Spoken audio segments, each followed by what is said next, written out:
चुमा में पखाम डगराती हो, रोज खाली मिलने बुलाती हो, चुमा में पखाम डगराती हो। असली चीज दिखा के दुरही से डह कोई भूखा हो ना हो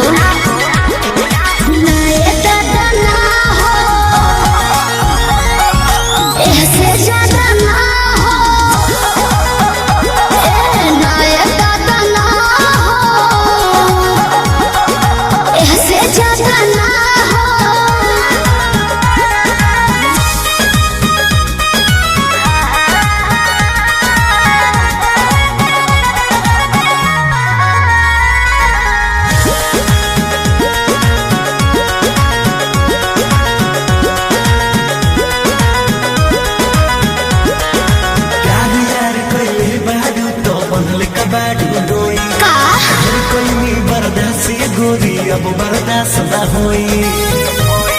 तनी ढेर लेखा बोलत का हो यार यार कइले बाबू का बनले कबाड़ू डोई, ढेर कइनी बर्दाश्त गोरी अब बर्दाश्त न होई। डोरल भरबा बहुते लागल प्रीत के बीच ना बोई, शादी से पहले बापू कमाऊ ना होई। कवना बात के चिंता पड़वे खुल के खूबे खाओ जय हो।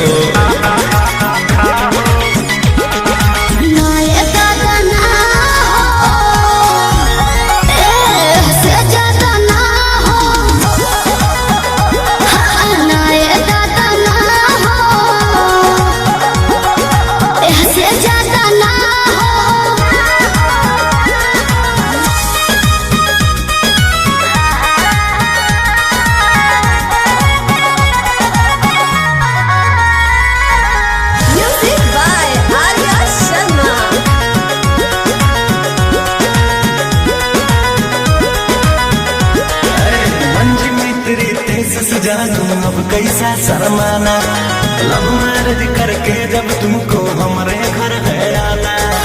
अपन को तेरे घर नहीं आना है, समझा? तू मेरी है हम तेरे हैं, फिर कैसा शर्माना, लव मैरिज करके जब तुमको हमारे घर है आना। चिकन चिकन बात में राजा हम ना तहरा करेबो, जब से नूर डलबो तो हम तोहरा के न मना करे। हार्ट बीट बढ़ल बा दिल के बहिया में आ जा।